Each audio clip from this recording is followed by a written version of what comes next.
Olá, irmãos. Saúdo cada um de vocês com a graça e a paz do nosso Senhor Jesus Cristo. Amém? O meu nome é Miriam Anita. Eu estou aqui só para contar para os irmãos aquilo que eu entendi do texto chamado Contra-Ataque. Esse texto foi escrito para o Manancial, que é uma publicação de meditações diárias da União Feminina Missionária Batista do Brasil, e foi escrito pela irmã Daniela Soares. Então, como eu não escrevi o texto, eu só vou ler o texto com os irmãos e contar aquilo que eu entendi, tá certo? Então, isso esclarecido, eu creio que a gente pode iniciar orando. Senhor Jesus, fica conosco nesta meditação, que possamos aprender a respeito de um modo de viver que realmente te agrada. Perdoa tudo que a gente faz que não te agrada e torna-nos pessoas melhores. É o que pedimos em teu nome. Amém. Bom, irmãos, então o nosso texto hoje está em Romanos, capítulo 12, versículos 9 ao 21. E diz assim: que o amor de vocês não seja fingido. Isso aqui é o apóstolo Paulo dizendo para os irmãos de Roma, né, sobre uma nova vida a serviço de Deus. Então ele começa dizendo que o amor de vocês não seja fingido. Odeiem o mal e sigamos o que é bom. Amem uns aos outros com amor de irmãos em Cristo e se esforcem para tratar uns aos outros com respeito. Trabalhem com entusiasmo e não sejam preguiçosos. Sirvam o Senhor com o coração cheio de fervor. Que a esperança que vocês têm os mantenha alegres. Aguentem com paciência os sofrimentos e orem sempre. Repartam com os irmãos necessitados o que vocês têm e recebam os estrangeiros nas suas casas. Peçam que Deus abençoe os que perseguem vocês. Sim, peça que Ele abençoe e não que amaldiçoe. Alegrem-se com os que se alegram e chorem com os que chorem. Tenham por todos o mesmo cuidado. Não sejam orgulhosos, mas aceitem serviços humildes. Que nenhum de vocês fique pensando que é sábio. Não paguem a ninguém o mal com o mal. Procurem agir de tal maneira que vocês recebam a aprovação dos outros. No que depender de vocês, façam todo o possível para viver em paz com todas as pessoas. Meus queridos irmãos, nunca se vinguem de ninguém. Pelo contrário, deixem que seja Deus quem dê o castigo, pois as Escrituras Sagradas dizem: eu me vingarei, eu acertarei contas com eles, diz o Senhor.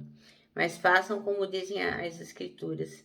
Se o seu inimigo que estiver com fome, dê comida a ele. Se estiver com sede, dê água, porque assim você o fará queimar de remorso e vergonha. Não deixem que o mal vença vocês, mas vençam o mal com o bem. Amém?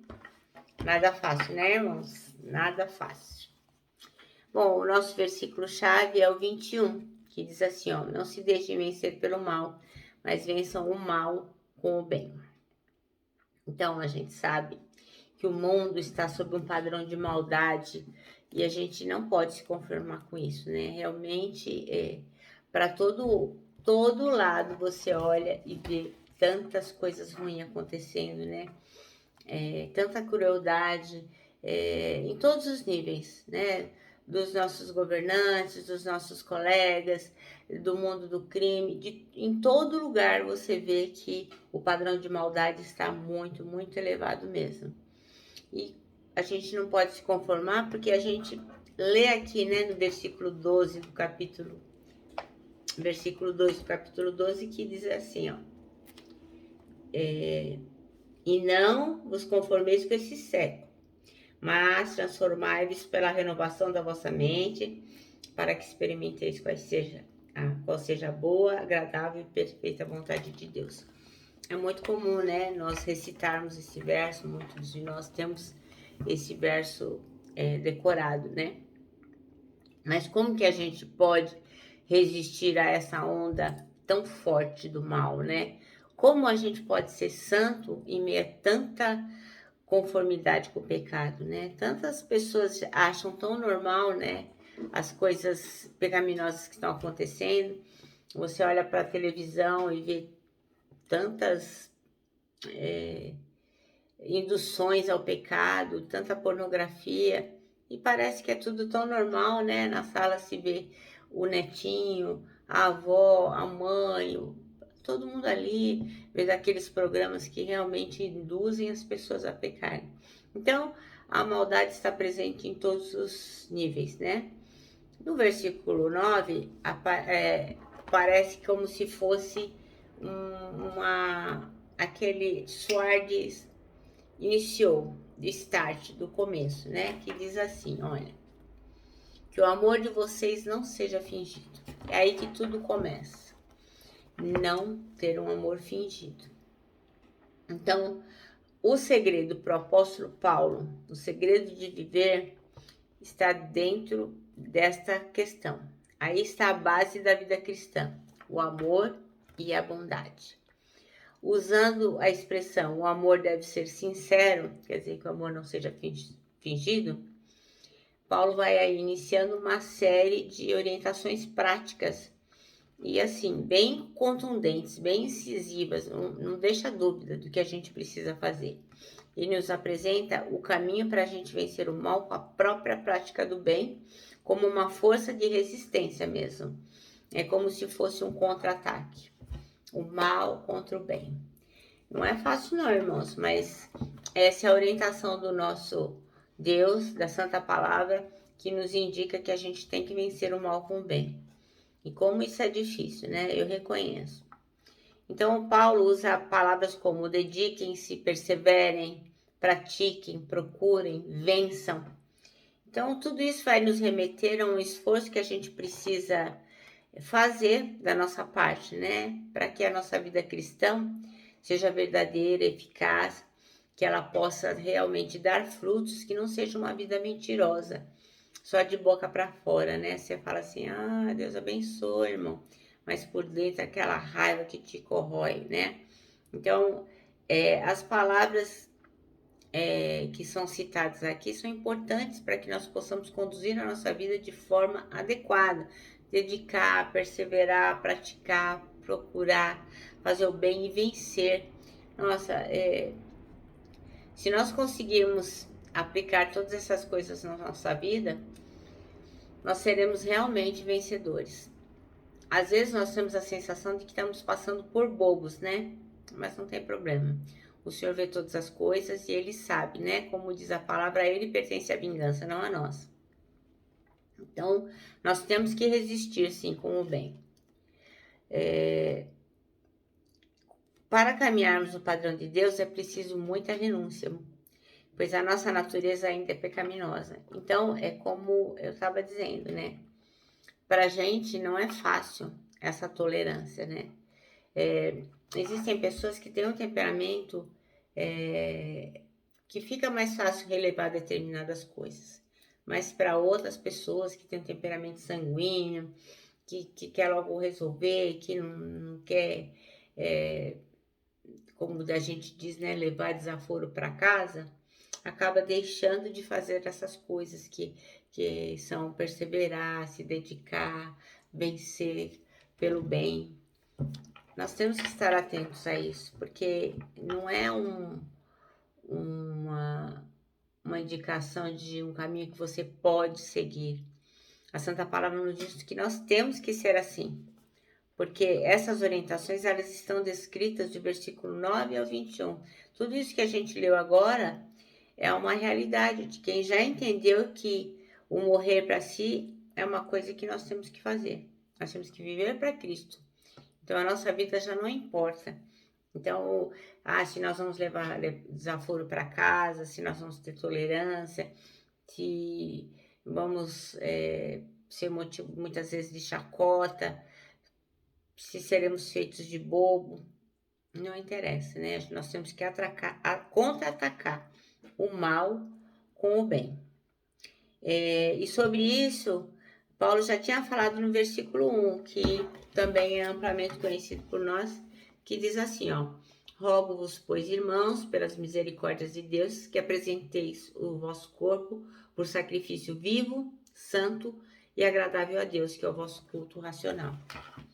Então, mais uma vez, o apóstolo Paulo está rogando aqui. Ele não está falando, se der, faz assim. Não, ele está rogando, tipo, implorando. Faz desse jeito, que é assim que o Senhor quer. Então, quando o apóstolo Paulo nos pede, nos conclama que a gente se apresente a Deus como sacrifício santo, vivo, santo e agradável, ele está dizendo assim, que a própria oferta ao Senhor somos nós. Então, a gente está se transformando naquela oferta que o Senhor realmente vai receber com alegria. E fazendo dessa natureza o quê? Que a gente morra todos os dias e que Cristo seja vivificado. E eu me lembrei agora de uma pregação que eu ouvi recentemente do pastor Rodrigo Sueiro, da Igreja Assembleia de Deus. E então ele estava dizendo, né, de como existem pessoas que passam pela vida da gente, que são difíceis da gente lidar, né? São pessoas ou que são más, ou que são chatas, ou que a gente não tem tolerância, enfim. Tem pessoas que têm um padrão de maldade que nos leva à loucura, né? A gente quer revidar, a gente quer reclamar. Então, ele ensina nessa pregação que este irmão, que esta pessoa que realmente está totalmente fora dos padrões de Deus, ela não é a nossa inimiga. Essa pessoa não é inimiga nossa. Ele é o nosso alvo. Então, cada uma dessas pessoas que tem um padrão de maldade, que realmente transforma o mundo num mundo pior, não é nosso inimigo, é nosso alvo. Alvo do nosso amor, alvo da nossa pregação, alvo da nossa perseverança, paciência, tolerância, enfim, para que nós possamos levar essa pessoa a conhecer a Jesus Cristo Salvador e para que ela também possa vir transformar vidas. Então, eu acho que isso é fundamental para nós contra-atacarmos a maldade. Lembrar que cada uma dessas pessoas não são nossos inimigos, são alvos. Bom, nosso manancial termina assim, né? Para vencermos o mal, precisamos praticar o bem como uma força de resistência. Amém? Bem, meus irmãos, essa mensagem para mim foi muito especial, porque realmente, como eu sempre digo para os irmãos, né? Eu trabalho num local onde os adolescentes são infratores, e para além do que a gente vê no mundo ali, a gente tá dia a dia ouvindo os fatos da maldade humana, e por N motivos, né? E aí você se lembra que essa mensagem do apóstolo Paulo, dessa santa palavra tão importante, temos que contra-atacar o mal com o bem. Eu me despeço aqui com o meu abraço fraternal, com o meu abraço de ursa.